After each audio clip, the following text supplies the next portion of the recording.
Sir Rico, Microsoft Publisher. Tutorial Creating Notebook Label.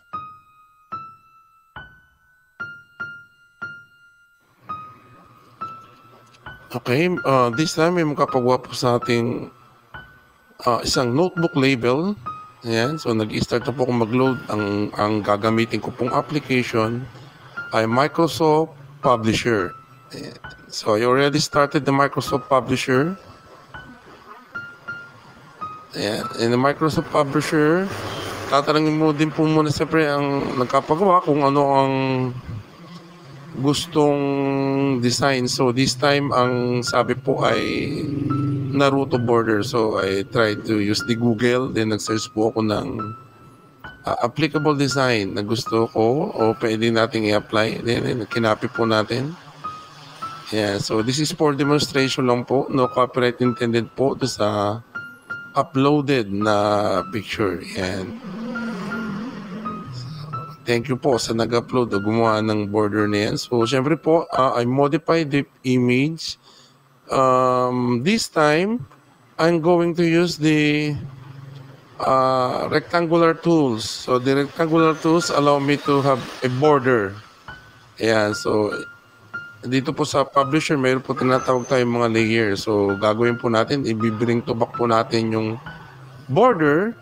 Then, select this the line art. Pag ginamit ko po ay compound type. So, yung compound type po, I change the border color, resize it. Ayan. And, yeah, so in-arrange ko po siya to the back. Change the border color. Ayan. Each time po na meron tayong modification, pwede nyo pong i-group or i-ungroup yung mga objects. Ayan, so that's adjustment po. Ayan, kinarap ko yung nasa bottom part para hindi lumabas. Ayan, I crop it. Then, group.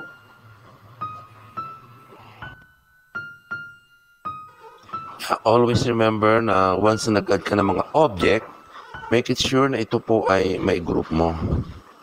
And this time we're going to add the names. So, tingnan po natin, kinapipis po natin ang minesis ni mother para po masiguradong safe at hindi magkakamali ng spelling. Ayan, konting editing lang po. Okay. So, I use the area rounded empty bold. Ayan. I'm going to use the layer effects. So, I change the color. Ayan, so dahil Naruto, naka-orange po si Naruto, so medyo iginaya natin yung theme. So, orange, then I layered it.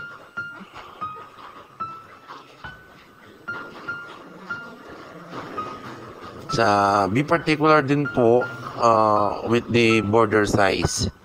So, yung po yung border size, yung parang white around the text. Ayan. So, this time, ang gagawin ko po, i-layer ko siya para magmukha siyang shadow. Pero, syempre po, ang purpose na is para mas sigit na ma-emphasize yung pangalan. Ito, meron na siyang shadow talaga. So, ginawa ko lang po siya para mas sigit na ma-emphasize. Then, I group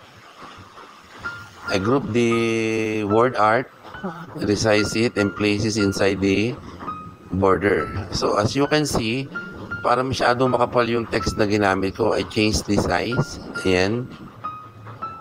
Resize it, place it inside the rectangular shape or the border that I have created. Ayan. So,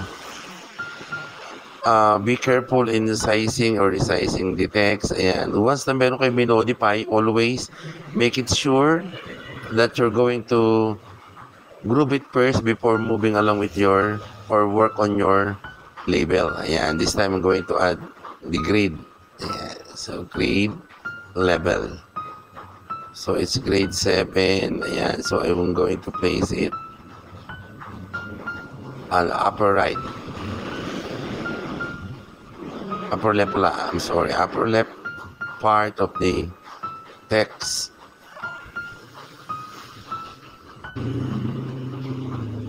Yan. So, konting resizing. Yan po, konting resize. Best fitted po para sa ating ano. So, ang purpose po natin ng notebook label, ito po ay ipiprint sa sticker. So, syempre po para makatipid tayo, you need to resize it around the A4 size. So, commonly the size of the sticker paper is A4 size. So, I resizes it. And already added another text. So, I copy paste it for the subject. Okay, once I'm finished or done with the final layout of the label, then I'm going to group it again. Ayan, so ayan, namili lang ako ng kulay na gusto ko para sa text. Ayan, so gugroup ko po siya. Ginroup. Then this time papadamihin na po natin yung label. Ayan, so yung label po i-maximize po natin dito po sa buong A4 size para po once nagprint tayo, konting very minimal lang po ang masasayang. So the height is 1.5, 2.55 po ang ginamit ko, pero i-adjust ko po siya later para lang po mabilis siyang mai-distribute horizontal. Ayan, this is a horizontal distribution po nung printable page na tinatawag. Ayan, once naka-align na po siya, ayan, i-group ko po siya, then copy-paste. Ayan, so copy-paste. Dito napansin ko na parang mas kinain ng yung contrast ng black. So, nilighten ko po yung text size. Ayan, yung line size para mas maging visible. Ayan, lagi ko po ako nag-group. Once na may in-edit ako, group, ungroup, copy-paste, ayan. Equally distribute within the printable page. This time, editing the subject. So, medyo fast forward. So, alam naman po natin yung common subject natin sa elementary or high school. Ayan po, medyo minodify na po natin.